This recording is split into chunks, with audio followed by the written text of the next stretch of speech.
Hello दोस्तों, CTG career institute के online platform पर आपका स्वागत है।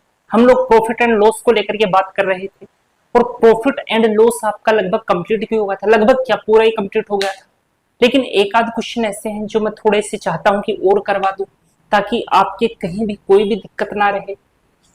वैसे क्या है, जितने टाइप मैंने करवाए हैं क्वेश्चन तो आपको प्रैक्टिस सेट के अंदर उतने ही प्रकार के मिलेंगे, लेकिन मैं चाहता हूं थोड़े से क्वेश्चन में और करवा दूं। तो कुछ क्वेश्चंस मैं और करवाऊंगा। मेरे करने से पहले आपको एक बार क्वेश्चन को खुद को जरूर ट्राई करना है। ऐसा मैं इसलिए बोलता हूं ताकि आपको एक बार क्वेश्चन से गुजरने का मौका मिल जाए। ठीक है, इस क्वेश्चन को देखो, एक बार इसको खुद से ट्राई करो। एक दुकानदार अपनी वस्तु का मूल्य अपने मूल विक्रय मूल्य का दोगुना कर देता है। ठीक है, यदि पहले उसे 15% का लाभ होता था तो अब उसे कितने परसेंट का लाभ होगा। बहुत सिंपल सा क्वेश्चन है, 4 ऑप्शन दे रखे हैं, ट्राई करो।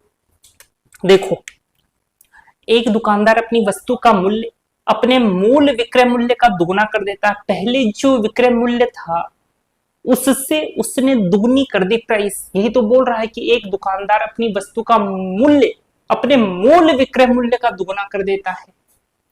यदि पहले उसे 15% का लाभ होता था तो जैसे ही इसको देखा तो दिमाग ठनका। 15% कितने के बराबर होता भाई पता है? ये तो 3/20 होता है। 5 3 15 5 दूनी 10, 3/20 होता है। सीपी कितना हो गया 20, एसपी कितना हो गया 20 में 3 जोड़ा क्योंकि प्रॉफिट की बात कर रहा है तो 23 हो गया। ठीक है, अब उसने क्या कहा, एक दुकानदार अपनी वस्तु का मूल्य अपने मूल विक्रय मूल्य का दोगुना कर देता है यदि पहले उसे 15% का लाभ हो रहा था। यानी पहले एसपी 23 था, अब उसने एसपी को डबल कर दिया तो 23 का डबल तो 46 होता है, 46। तो उसने पूछा है तो अब उसे कितने परसेंट का लाभ होगा। तो देख लो जी, 20 से 46 कितना ज्यादा, तो आप कहोगे कि ये तो 26 ज्यादा है, तो 26 को ऊपर बिठाओ, सीपी पर ही निकालेंगे क्योंकि प्रॉफिट और लॉस हमेशा सीपी पर कैलकुलेट करते हैं। परसेंटेज में निकालने के लिए 100 से मल्टीप्लाई कर दिया। ठीक है, 20 पंजे 100, 26 को 5 से मल्टीप्लाई करेंगे तो कितना आ जाएगा जी 130%। ऑप्शन नंबर ए अपना आंसर हो जाएगा। ठीक है, सिंपल क्वेश्चन था। अगला क्वेश्चन देखना, इस क्वेश्चन को करो। एक दुकानदार अपनी वस्तु को 20% के लाभ पर बेचता है। ठीक है, यदि वह अपने क्रय मूल्य और विक्रय मूल्य क्रमशः 10 रुपए और 5 रुपए कम कर दे तो उसका लाभ और 10% बढ़ जाता है। तो वस्तु का सीपी क्या है, ट्राई जरूर करना।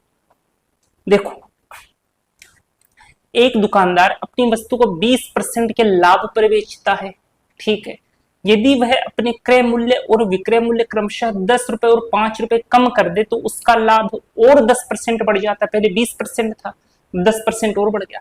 तो वस्तु का सीपी क्या है, चलो निकाल देते हैं। इस 20% को देखो तो 20% तो अपने को पता है 1/5 होता है। ठीक है, तो सीपी और ये एसपी, सीपी कितना है 5 और एसपी कितना हो जाएगा 6, क्योंकि बात प्रॉफिट की कर रहा है। यदि वह अपने क्रय मूल्य और विक्रय मूल्य क्रमशः 10 रुपए और 5 रुपए कम कर दे, यदि वो इसको 10 रुपए कम कर दे और इसको 5 रुपए कम कर दे तो आप 5 - 10 मत कर देना और आप 6 - 5 मत कर देना, क्योंकि ये रेशियो है। जब तक ये एक्चुअल वैल्यू ना बन जाए तब तक आप इसमें कुछ घटा बढ़ा नहीं सकते। ठीक है, तो चलो 10 रुपए और 5 रुपए कम कर दे तो मैं इधर x मान लू, अब तो हो गई ना ये एक्चुअल वैल्यू। अब मैं इसमें से घटा बढ़ा सकता हूं भाई। ऐसा मैं इसलिए लिख सकता हूं कि क्योंकि ये तो रेशियो ही है। वैसे भी x से x काटेंगे तो वैसे रेशियो 5:6 आ जाएगा, कोई फर्क नहीं पड़ेगा, तो मैं ऐसे लिख सकता हूं। अब ये एक्चुअल वैल्यूज हो गई। उसने क्या कहा, क्रय मूल्य और विक्रय मूल्य क्रमशः 10 रुपए और 5 रुपए कम कर दिए जाए। इसको 10 रुपए कम कर दो तो ये हो जाएगा 5x - 10, इसको 5 कम कर दो तो ये हो जाएगा 6x - 5। ऐसा ही तो बोला उसने। तो उसका लाभ ऐसा करने पर क्या होता है, तो उसका लाभ और 10% बढ़ जाता है। तो यहां से एक चीज आप देखो, ये तो क्या है, सीपी 5x माइनस 10, ये तो सीपी है। उसने कहा ऐसा करने पर उसका जो प्रॉफिट पहले हो रहा था 20%, अब वो 10% और बढ़ जाता है। तो यदि इसको मैं एसपी की फॉर्म में लिखूं तो ये वाली टर्म इसके इक्विवेलेंट आ जाएगी, तो अपने को एक इक्वेशन मिल जाएगी। तो वहां से हम अपना काम बना लेंगे। देखो करना क्या, अपने को प्रॉफिट कितना बढ़ जाता है, तो उसका लाभ 10% और बढ़ जाता है। पहले 20 था, अब 10 और बढ़ गया, तो ये कितना हो गया 130/100। तो 130/100 को तो डायरेक्ट मैं 13/10 लिख देता हूं। अब ये एसपी आ गया ना, और ये एसपी तो किसके इक्विवेलेंट है, 6x-5 के। ये लो जी, समझ लो क्वेश्चन हो गया अपना। अब बस इस इक्वेशन को सोल्व करना है और x की वैल्यू निकालनी है, और वो x की वैल्यू इधर रखेंगे, अपना सीपी आ जाएगा। चलो कर देते हैं सोल्व। इस 13 को अंदर मल्टीप्लाई किया तो 13 पंजे 65x माइनस 130 बराबर, ये 10 उधर मल्टीप्लाई होगा 60x माइनस 50, ये 60x इधर आएगा तो इधर 5x बचेगा। ये 130 उधर जाएगा तो 130 में से 50 घटाएंगे तो 80 आ जाएगा। ये लो, तो x इक्वल टू 16 आ जाएगा, 16 पंजे 80। x की वैल्यू कितनी आ गई 16। उसने पूछा क्या है, तो वस्तु का सीपी क्या होगा, तो सीपी तो ये है। तो यहाँ पर x की जगह पर आप क्या रखोगे 16, 16 को 5 से मल्टीप्लाई करोगे तो आ जाएगा 16 पंजे 80, यानी सीपी क्या है जी 80 rupees. Option number A. Simple था ना क्वेश्चन, देखो बस थोड़ा सा दिमाग लगाना था, और जो सीपी था उसको कुछ इस फॉर्मेट में लिखना था ताकि वो एसपी के इक्विवेलेंट हो जाए। अपने को एक इक्वेशन मिलेगी, उस इक्वेशन से हम एक्स की वैल्यू निकालेंगे और वहां से सीपी निकाल देंगे। ठीक है, सिंपल था। अगला क्वेश्चन देखना, इस क्वेश्चन को करो, ये भी आसान। आप लोगों ने नोटिस किया होगा कि मैं सभी क्वेश्चंस को आसान बोलता हूँ। ऐसा इसलिए है ताकि आप उसको ट्राई करो, आपका कॉन्फिडेंस लो ना हो, आप सोचो कि आसान है तो मैं कर ही लूंगा। ठीक है ना, इसलिए मैं सब क्वेश्चन को आसान ही बोलता हूँ, और वाकई में क्वेश्चन आसान ही होते हैं, बस थोड़ा सा ध्यान देने की कमी रह जाती है, उसके कारण हम क्वेश्चन अटेम्प्ट नहीं कर पाते। देखो यदि कोई वस्तु x में बेची जाए, बेच कितने में रहा है, x में बेच रहा है, तो उस पर 4% हानि होती है। तो मैंने आपसे क्या कहा था, दिया गया नीचे और पूछा गया ऊपर। इसका मैंने एग्जाम्पल भी बताया था कि जब भी कोई चीज दी जाए तो उसको तो नीचे रखना है, और जो भी चीज पूछी जाए उसको ऊपर रखना है। एग्जाम्पल मैंने क्या दिया था कि कोई चोर है, इंस्पेक्टर उसको पकड़ करके लॉकअप में बंद करता है। चोर पूछता है बता तेरे साथियों के नाम बता, तो चोर क्या करता है, नहीं नहीं मुझे नहीं पता, ऐसा ही तो बोलता है, वो बताते ही नहीं है। जब तक इंस्पेक्टर उसको खींच के नहीं पूछता तब तक वो नहीं बताता। भाई कलयुग का जमाना है, सिंपल तरीके से काम होता नहीं है, तो कुछ ना कुछ तो घुसा घुसा उसको मारना पड़ेगा तभी वो बताएगा।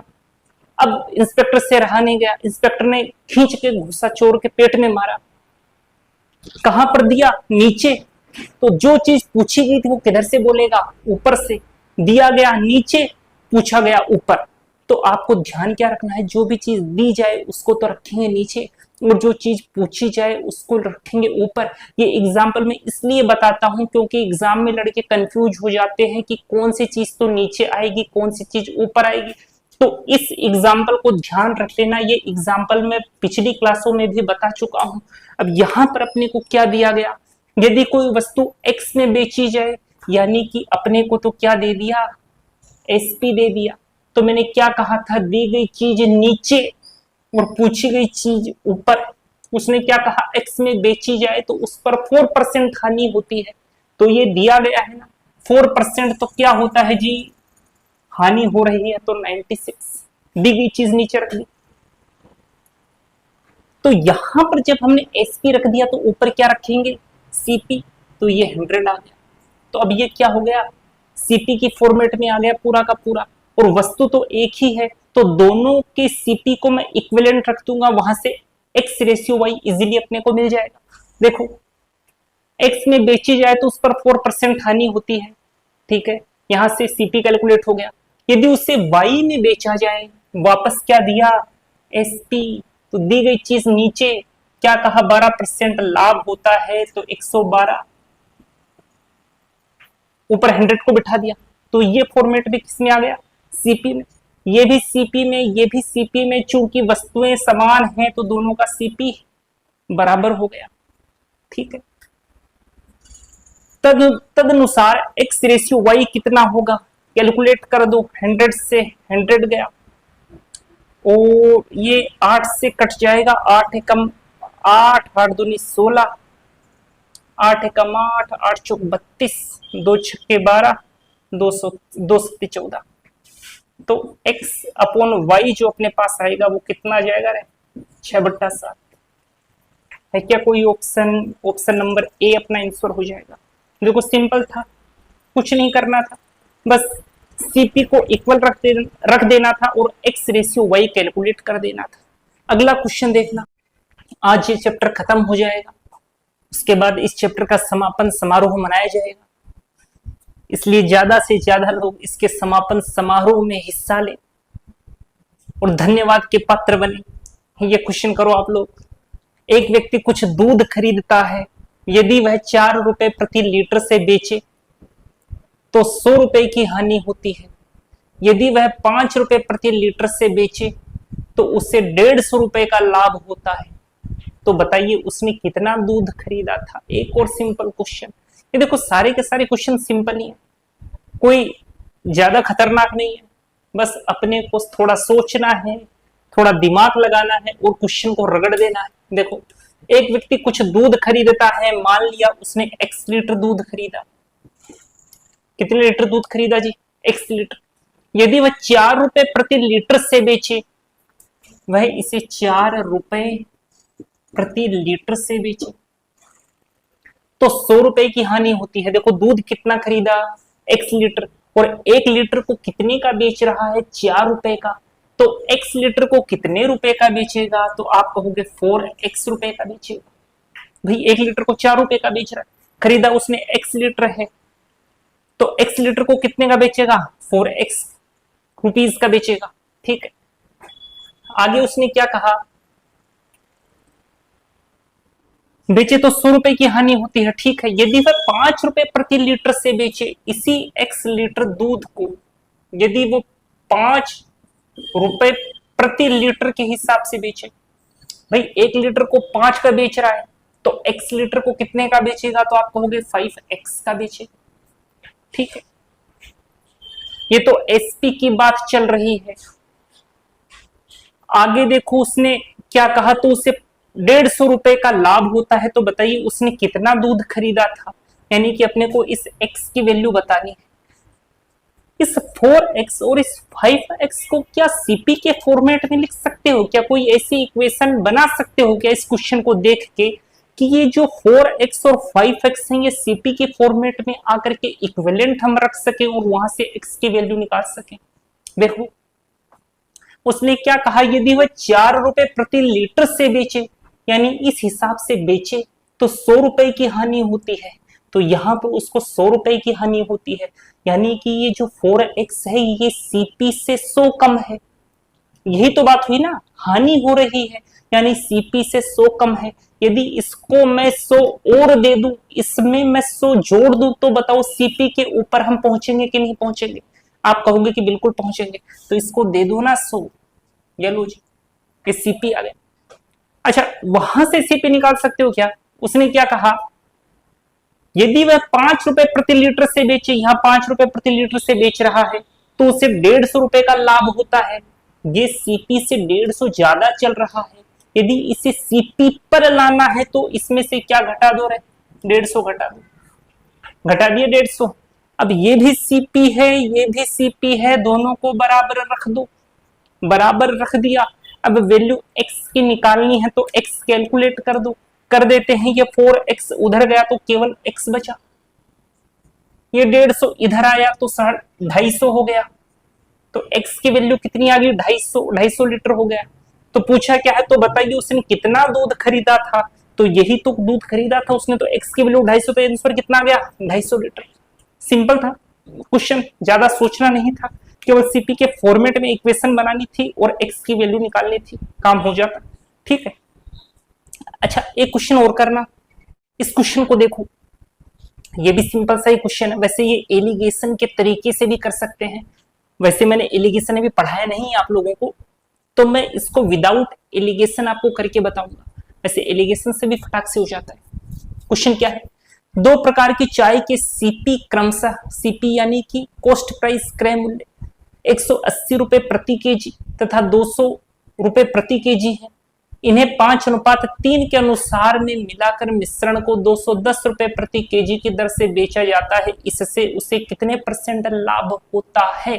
10%, 11%, 12% या 13%? देखो निपटा देते हैं क्वेश्चन को। दो प्रकार की चाय के सीपी क्रमशः 180 रुपए प्रति केजी तथा 200 रुपए प्रति केजी है। एक तो है 180 रुपीज पर केजी और एक कितना बोला, 200 रुपीज पर केजी। इन्हें 5:3 के अनुसार मिलाकर, ये 5:3 है, ये रेशियो है, तो दोनों की यूनिट तो सेम होगी। तो इसको मैं 5 केजी ले सकता हूं, इसको मैं 3 केजी ले सकता हूं, कोई फर्क नहीं पड़ेगा। तो उसने क्या कहा, 180 रुपए प्रति केजी तथा 200 रुपए प्रति केजी है, इन्हें 5:3 के अनुसार में मिलाकर, इसका 5 केजी लिया, इसका 3 केजी लिया और उन्हें आपस में मिला दिया, यही तो बोला है। तो ले लो ना इसका 5 केजी, इसका ले लो 3 केजी। इन्हें 5:3 के अनुसार में मिलाकर मिश्रण को 210 रुपए प्रति केजी की दर से बेचा जाता है। इन दोनों को मिक्स किया और 210 रुपए प्रति केजी की दर से बेच रहा है। चलो यहां पर देखो, 1 केजी 180 रुपए का, तो 5 केजी कितने का हो गया, 18 पंजे 90, 900 रुपए का। ठीक है, यहां पर देखो 1 केजी 200 रुपए का, तो 3 केजी कितने का हो गया, 600 रुपए का। ठीक है, तो यहां से टोटल सीपी कितना आया अपने पास, 900 और 600 को जोड़ा तो आया 1500, 1500 ही तो आया, 1500 रुपीज। यानी कि उसने 180 रुपए पर केजी वाली चाय और 200 रुपए पर केजी वाली चाय को 5:3 के अनुपात में मिलाया, तो उसकी जेब से कितना खर्च आया, 1500 रुपए। अब उससे बेच कितने का रहा है, 200 रुपए प्रति केजी की दर से बेचा जाता है। बेच कितने का रहा है, 210 रुपए प्रति केजी। टोटल कितना केजी है, 5 और 3 8 केजी है। तो इस 8 केजी को कितना का बेचेगा, 210 को 8 से मल्टीप्लाई कर दो, इतने का ही तो बेचेगा। तो 210 को 8 से मल्टीप्लाई करोगे तो 21 है, तो 168 और ये 0, इतने का बेच रहा है, कमा रहा है ना फायदा। देखो खरीदा कितने का, 1500 का, बेच कितने का रहा है, 1680 रुपए का फायदा कमा रहा है। कितने का फायदा कमा रहा है, 1500 से 1680 में बेच रहा है, कि यानी 180 रुपए का साफ साफ ये फायदा कमा रहा है। कितने के ऊपर कमा रहा है जी, 1500 के ऊपर कमा रहा है। तो 1500 को नीचे बैठा दो, परसेंटेज में कैलकुलेट करना है तो 100 से मल्टीप्लाई कर दो। कटने वाली चीज को काट दो, काट दिया जी 100 से, ये 2 0 कट गए। ठीक है, अब इसको कैलकुलेट कर दें, पहले 5 से काटता हूं, 5 3 15, 5 3 15 बच गया, 3 5 36। अरे यार ऐसे क्यों काटा मैंने, डायरेक्ट 15 से ही काट देता ना। 180 बटा 15 है क्या, ये कितना है, 180 बटा 15, तो 15 एकम 15 बच गया 3, 15 दूनी 30 आ गया ना, 12%। तो कितने का प्रॉफिट हो रहा है, उससे 12% का प्रॉफिट हो रहा है। ठीक है, अगला क्वेश्चन देखना। वैसे इसको एलिगेशन से भी मैं बताऊंगा जब मैं एलिगेशन पढ़ाऊंगा आपको। यहाँ पर आप ये वाला तरीका सीख लो, तरीके अपने को सारे आने चाहिए। ऐसा होना चाहिए कि हाँ अब कोई दिक्कत नहीं है, एकदम जैसे एग्जामिनेशन हॉल में आप बैठो तो आप मतलब पूरी तरीके से कंफर्टेबल रहो, कोई दिक्कत ही ना रहे आपके। ठीक है, अगला क्वेश्चन देखना। हाँ जी, इस क्वेश्चन को देखो। एक व्यक्ति ने एक वस्तु 1500 रुपए में खरीदी और लागत मूल्य से 25% अधिक पर उसे बेच दिया। लागत मूल्य से 25% अधिक पर उसे बेच दिया। यानी जितना पैसा उसकी जेब से लगा उससे 25% अधिक पर बेच दिया तो 25% का तो प्रॉफिट हो गया। ऐसे ही दिख रहा है साफ साफ। यदि उसे इस पर 75 रुपए कर के रूप में देना पड़ा है, ठीक है जी, 75 रुपए उसे टैक्स के रूप में देने पड़े हैं, तो उसके लाभ की प्रतिशतता क्या होगी? देखो सिंपल है कितना। उसने क्या बोला, लागत मूल्य से 25% अधिक पर उसे बेच दिया गया तो 25% का तो प्रॉफिट यही हो गया। लेकिन उससे 75 रुपए क्या देना पड़ा है, टैक्स देना पड़ा है। तो देख लो ना, 75 रुपए 1500 का कितना परसेंट है? 75 को बैठाओ ऊपर, 1500 को बैठाओ नीचे, 2 जीरो, खत्म। ये लिखने की जरूरत नहीं होनी चाहिए, ये तो मैं क्या है लिख करके बता रहा हूं ताकि सबके समझ में आ जाए। वरना साफ साफ पता है कि 75 तो ऊपर जाएगा, 1500 नीचे आएगा, 2 जीरो, 100 वाले 2 जीरो से कट जाएंगे तो 15 पीछे 75 हो जाएगा, 5% आ जाएगा। तो कितना गया? 5%, यानी 5% उसे टैक्स देना पड़ा है। तो टोटल प्रॉफिट तो उससे पहले 25% का हो रहा था, जिसमें से 5% का टैक्स लग गया, तो 25% में से 5% को माइनस किया तो कितना आया? 20%। यानी कि उसे कितने का प्रॉफिट हो रहा है? क्या पूछा है? उसके लाभ की प्रतिशतता क्या होगी? तो लाभ की प्रतिशतता कितनी हो जाएगी? 20%। देखो सिंपल था, वर्बली करने का क्वेश्चन था। आगे देखना क्वेश्चन, एक और क्वेश्चन आपकी सेवा में हाजिर। एक व्यक्ति 4000 केजी गेहूं खरीदता है, ठीक है, जिनमें से वह 1/5 भाग 5% लाभ पर, जो 4000 केजी गेहूं उसने खरीदा उसका 1/5 भाग 5% लाभ पर बेच दिया, 1/4 भाग 10% लाभ पर, 1/2 भाग 12% लाभ पर, और शेष भाग वह 16% लाभ पर बेचता है। यदि पूरे गेहूं को 11% लाभ पर बेचता, अब टुकड़ों में ना बेच करके यदि वह पूरे के पूरे गेहूं को एक साथ ही 11% प्रॉफिट पर बेच देता तो उसे 87.50 रुपीज अधिक मिलते हैं। तो गेहूं का प्रति केजी सीपी क्या है? प्रति केजी सीपी पूछा, वो ध्यान रखना बात का, ठीक है। खुद से ट्राई आपने किया होगा, मैं सॉल्यूशन रगड़ देता हूं फटाफट। देखो 4000 केजी गेहूं खरीदता है, जिनमें से वह 1/5 भाग 5% लाभ पर, अच्छा 1/5 भाग जो है वह 5% लाभ पर बेचता है, प्लस 1/4 भाग 10% लाभ पर, और 1/4 भाग जो है वो 10% के लाभ पर बेच देता है, ठीक है। 1/2 भाग 12% लाभ पर बेचता है, चलो जी 12% लाभ पर बेचता है। शेष भाग, अब शेष कितना बचा देखो, 1/5 इधर बेचा तो 1/5 तो 20% होता है, और 1/4 25% होता है, तो 25 और 20 45% बेच दिया उसने, और ये 50% होता है, तो 50 और 45 कितना हो गया? 95, ठीक है। पीछे कितना बच गया? 5% तो बचा, तो 5% थी, तो 5% को फ्रैक्शन की फॉर्मेट में लिखूंगा तो कितना आ जाएगा? 1/20, इतना ही तो आएगा, तो इतना ही भाग बचा। या फिर आप ऐसे भी कर सकते हो, 1 में से माइनस कर दो this plus this plus this, तो भी 1/20 ही आएगा, लेकिन परसेंटेज से फटाफट हो जाएगा, ठीक। कितना गया? 1/20। हाँ, तो शेष भाग वह 16% लाभ पर बेचता है, इसे वह 16% के लाभ पर बेच देता है। यदि पूरे गेहूं को, चलो पहले तो टुकड़ों में बेचने पर कितना प्रॉफिट होता है ये निकाल देते हैं। 5 से 5 माह से गए, 2 दूना 4, 2 पंजे 10, ये 2 से कट गया 6 पर 2 6 के 12, कि 4 पंजे 20, 4 चौक 16, इतना आ गया। तो यहां से बच गया 1 और वहां से बच गया 6, तो 7% तो ये हो गया, प्लस यहां बच गया 5/2, 5/2%, प्लस यहां पर कितना बच गया? 4/5%, इतना बच गया। इसको सोल्व अपने को करना पड़ेगा, 5 और 2 का एलसीएम लोगे तो आ जाएगा 10, ऊपर आ जाएगा 70। ये देखो, ये सोल्व करना आता होगा आपको, मैं ये मानकर चल रहा हूं, क्योंकि ये काफी सिंपल चीज है। इसमें करते क्या है, जो हर वाली चीजें होती है उनका एलसीएम लिया जाता है, फिर यहां पर जो भी चीज होती है यहां पर वो चीज जाकर के इसको डिवाइड करती है, फिर जितना आता है वो ऊपर वाले में मल्टीप्लाई किया जाता है, ठीक है। ऐसा ही इसके साथ करना है और ऐसा ही इसके साथ करना है। देखो एक बार मैं इसको अभी जो मैंने बताया उसके आधार पर समझा देता हूं, एक एक चीज बता देता हूं। 2 का भाग 10 में लगाया तो आया कितना 5, 5 को ऊपर मल्टीप्लाई किया तो कितना गया 25। इसको देखो 5 का भाग 10 में लगाया आया कितना 2, 2 को मल्टीप्लाई ऊपर किया कितना गया 8%। में मामला चल रहा है, इसको सोल्व कर दें। 25 और 8 33, 70 और 33 तो 103 होता है, तो ये हो गया 103।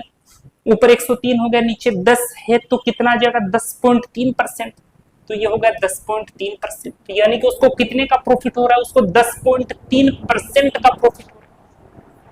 अच्छा एक चीज क्वेश्चन में क्या कही उसने, जब टुकड़ों में बेचता है तब उसे 10.3% का प्रॉफिट होता है।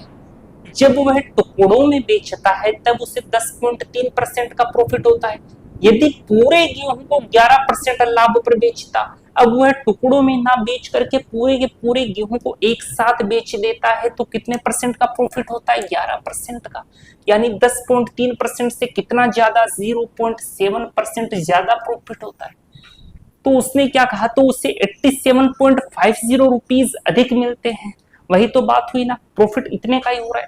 तो 0.7 किसके बराबर हो गया 87.50 के। थोड़ा सा मैं हटा देता हूं इसको क्योंकि लिखने की जगह थोड़ी कम ही है अपने पास, तो कम जगह में ही काम निकालना पड़ता है। एग्जाम के अंदर भी लिखने की जगह कम ही होती है, कमी होती है ना। वो ऑफलाइन जब पेपर लगता है तो उसमें जो लिखा हुआ होता है कच्चे काम के लिए जगह दी हुई होती है, उसमें जगह कहाँ बहुत ज्यादा होती है। हाँ पीछे वाला जो पेज दिया जाता है उसमें जरूर 2 पेज जो अपने को मिलते हैं वो खाली से मिलते हैं, लेकिन जरूरत उसकी भी नहीं पड़ती। ऑफलाइन पेपर के अंदर तो जहां पर क्वेश्चन होता है ना उसी के साइड में निपटारा कर देते हैं क्वेश्चन का, बहुत होती है वो जगह। ज्यादातर काम जो होता है वो माइंड में करना है, कैलकुलेशन सारी माइंड में करनी है। एक आध कैलकुलेशन ऐसी होती है जो लंबी चौड़ी होती है, उनको साइड में रफ वर्क के अंदर कर सकते हो।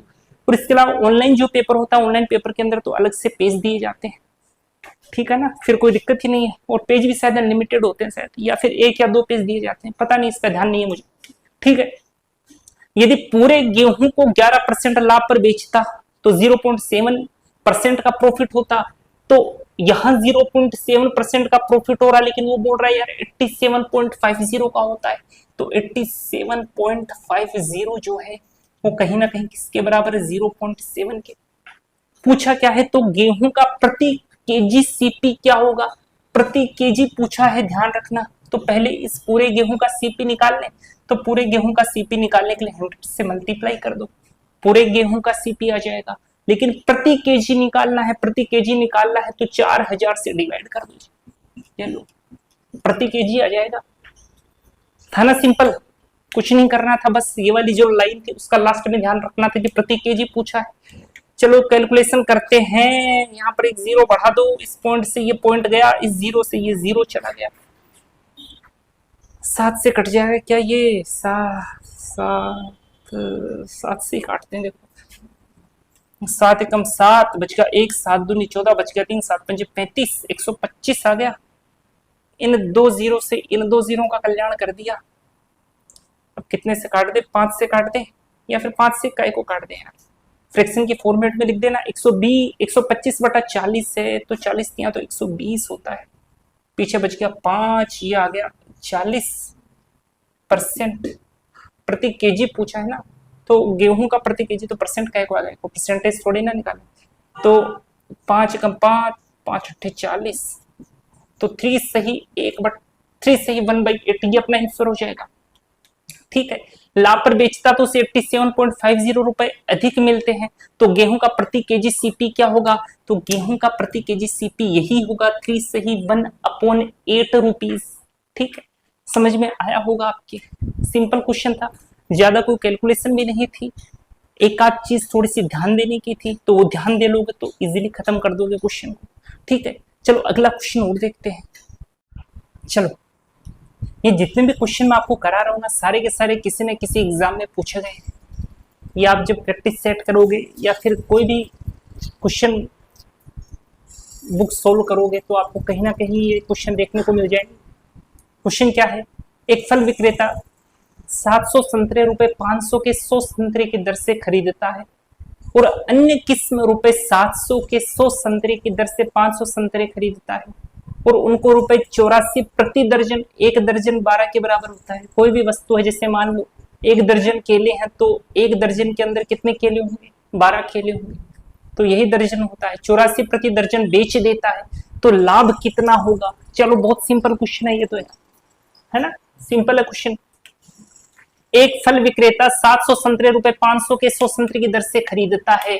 रुपए 500 के 100 संतरे यानी एक संतरा कितने का है? 5 रुपए का है और खरीदे कितने हैं? 700। तो 700 को 5 से मल्टीप्लाई कर दो तो कितना आ गया? 3500। 3500 ही आएगा, ठीक है। और अन्य किस्म, और किस्म भी है संतरों की, वो खरीदता है और अन्य किस्म रुपए 700 के 100 संतरे, रुपए 700 के 100 संतरे हैं तो एक संतरा कितने का हुआ? 7 रुपए का। खरीद कितने संतरे रहा है? 500। 500 संतरे खरीद रहा है और एक संतरा 7 का है तो कितना खर्चा कर रहा है? 3500 रुपए का खर्चा कर रहा है और उनको रुपए 84 प्रति दर्जन बेच देता है। अच्छा मुझे एक बात बताओ, टोटल कितने संतरे उसने खरीदे? यहां से टोटल 700 संतरे खरीद रहा है, यहां से टोटल 500 संतरे खरीद रहा है, तो 700 और 500 कितने हो गए? 1200 हो गए। यानी कि टोटल कितने संतरे खरीदे? 1200 संतरे खरीदे। उसने पूछा क्या है? और उनको रुपए 84 प्रति दर्जन यानी एक दर्जन 84 रुपए के बेचता है। तो इनको दर्जन में कन्वर्ट कर लो। दर्जन में कन्वर्ट करने के लिए कितने का भाग लगाएंगे? 12 का, क्योंकि एक दर्जन में 12 वस्तुएं होती हैं तो 12 का भाग लगाया तो यहां से अपने पास ये आ जाएगा कि टोटल संतरे कितने दर्जन है। तो कितने दर्जन संतरे हो गए जी? 100 दर्जन संतरे हो गए। 100 दर्जन संतरे। उसने कितने दर्जन संतरे खरीदे हैं? 100 दर्जन संतरे खरीदे। और टोटल सीपी कितना हो गया? उसकी जेब पर कितना बोझ पड़ा? तो आप कहोगे 7000 रुपए उसने अपनी जेब से संतरे खरीदने में खर्च कर दी। 7000 रुपए, ठीक है। पूछा क्या है? और उनको रुपए 84 प्रति दर्जन बेच देता है। अच्छा 100 दर्जन संतरे हैं और 84 प्रति दर्जन बेचता है। एक दर्जन संतरा 84 रुपए का बेचता है तो 100 दर्जन संतरे कितने रुपए के बेचेगा?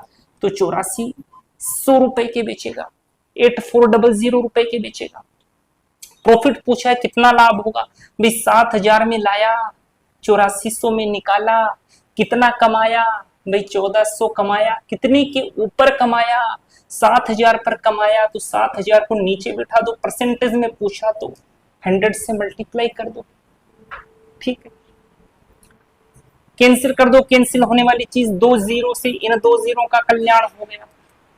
इस एक जीरो ने इस एक जीरो का कल्याण कर दिया।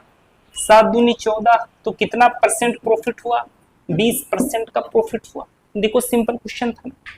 अच्छा एक क्वेश्चन और करना आप लोग, ये मुझे जितना लगता है कि ये क्वेश्चन हो सकते हैं जिसमें आप शायद फंस जाओ। वो हर प्रकार के क्वेश्चन में अलग अलग बुकलेट लेता हूँ, अलग अलग पुराने एग्जाम्स के पेपर लेता हूँ। तकरीबन क्वेश्चन कलेक्ट करने में मुझे 2 से 3 घंटे लग जाते हैं। उसके बाद में मैं आपके लिए यहाँ पर अलग अलग प्रकार के क्वेश्चन लेकर के आता हूँ। ठीक है दोस्तों, अगला क्वेश्चन देखना। हाँ जी, एक व्यापारी ने 2 बकरी, इस बार बकरियों वाला क्वेश्चन है। अच्छा बकरियों के बच्चे होते हैं बड़े प्यारे होते हैं, छोटे छोटे से होते हैं एकदम, कैसे कूदते फांदते रहते हैं पूरे दिन। ये वैसे बच्चे तो बकरियों के नहीं, वैसे सभी जानवरों के प्यारे होते हैं। इंसानों के बच्चे भी बहुत अच्छे होते हैं, बहुत प्यारे होते हैं। देखो एक व्यापारी ने 2 बकरी प्रत्येक रुपए 8400 पर बेचता है। ठीक है, 2 बकरियां हैं, दोनों को 8400 पर बेचता है और उन पर ना लाभ कमाता है और ना ही हानि। उसे ना ही तो प्रॉफिट होता है और ना ही लॉस होता है। तब उसने उनमें से एक को 20% लाभ पर बेचा, तो दूसरे को कितनी % हानि पर बेचा होगा? देख लो, बता देता हूं। एक व्यापारी ने 2 बकरी प्रत्येक 8400 पर बेचता है, यानी दोनों का एसपी क्या है? सेम है। यही तो बात निकली। 2 बकरी प्रत्येक यानी हर एक बकरी को कितने की बेचता है? 8400 पर बेचता है, यानी एसपी इक्वल है। लिख देता हूं मैं एक बार, एसपी इक्वल, ठीक है ना। और उन पर ना लाभ कमाता है और ना ही हानि, उसे ना प्रॉफिट होता है और ना ही लॉस होता है। उसने उनमें से एक को 20% लाभ पर बेचा। यदि उस कारीगर ने एक को 20% लाभ पर बेचा तो 5 में लाया और 6 में बेच दिया, हो गया 20% का प्रॉफिट। तो दूसरे को कितनी परसेंट हानि पर बेचा होगा, यहां पर कितने लाभ पर बेचा, एक का लाभ लेकर के बेचा, और उसे ना ही तो प्रॉफिट होता है और ना ही लॉस। यानी कि अब जो दूसरी बकरी को बेचेगा वो एक के नुकसान पर बेचेगा, और अपने को एसपी भी इक्वल रखना है। तो कुछ इस हिसाब से सीपी और एसपी को लिखो ताकि एसपी तो 6 आए और एक का लॉस भी हो। तो मैं ऐसे लिख सकता हूं ना कि जो दूसरी बकरी है उसको 6 में बेचा। भाई एसपी अपने को इक्वल रखना है, क्योंकि जो भी कंडीशन क्वेश्चन के अंदर बताई जाए अपने को सारी की सारी कंडीशन फुलफिल करानी होती है। तो अपने को उसने क्या बोला, एसपी इक्वल है, एसपी इक्वल बोला ना, तो एसपी तो इक्वल रखना पड़ेगा। अब यहां पर एक का प्रॉफिट हो रहा है तो एक का लॉस अपने को दिखाना पड़ेगा। जब सारी कंडीशन सेटिस्फाई हो जाएंगी तभी अपना आंसर सही आएगा। तो एसपी यहां पर 6 तो एसपी यहां पर 6 मान लिया। अब एक का लॉस करवाना है क्योंकि यहां पर एक का फायदा है, तो सीपी कितना रहा होगा, 7 रहा होगा। हो गया ना, देखो एक का नुकसान, यहां पर एक का फायदा, यहां पर जब दूसरी बकरी को बेचा तो एक का नुकसान। बकरी को छगड़ी भी बोलते हैं, यूपी बिहार में उसको छगड़ी बोलते हैं, ठीक है। 7 में लाया और 6 में बेचा तो एक का क्या हो गया, नुकसान। ये पहली को बेचा, ये दूसरी को बेचा, नो प्रॉफिट नो लॉस वाली कंडीशन सेटिस्फाई हो गई, दोनों का एसपी भी इक्वल हो गया। अब देखो जो पूछा निकाल दो। तो दूसरे को कितनी परसेंट हानि पर बेचा, दूसरी को 7 में खरीदा, 6 में बेचा, कितने का नुकसान हो रहा है, एक का, कितने के ऊपर, 7 के ऊपर, इंटू 100। इसको सोल्व करोगे तो आ जाएगा जी 14.28% का लॉस। लॉस क्या, नो प्रॉफिट नो लॉस की कंडीशन है, कुछ नहीं हो रहा उसको। ठीक है दोस्तों, जितना भी प्रॉफिट एंड लॉस का कॉन्सेप्ट होता है, जितने भी इसके पूछे जाने वाले क्वेश्चंस होते हैं, वो सारे के सारे हम लोगों ने यहाँ पर डिस्कस कर लिए। उम्मीद है आपको क्लास काफी पसंद आई होगी। अगर पसंद आई है तो वीडियो को लाइक करो। चैनल को यदि अभी तक आपने सब्सक्राइब नहीं किया है तो चैनल को सब्सक्राइब जरूर करो। मिलते हैं कल की क्लास में, और कल जहां तक हम लोग डिस्काउंट शुरू कर देंगे, वो डिस्काउंट भी अपना तकरीबन 3 या 4 लेक्चर में डिस्काउंट चलेगा। उसके बाद में डिस्काउंट खत्म हो जाएगा, फिर मैं प्रॉफिट लॉस और डिस्काउंट दोनों के कंबाइंड रूप में जितने भी क्वेश्चन अपने RSMSSB बोर्ड ने प्रीवियस ईयर्स में पूछे हैं वो सारे के सारे डिस्कस करूंगा। ठीक है दोस्तों, मिलते हैं कल की क्लास में, तब तक के लिए धन्यवाद।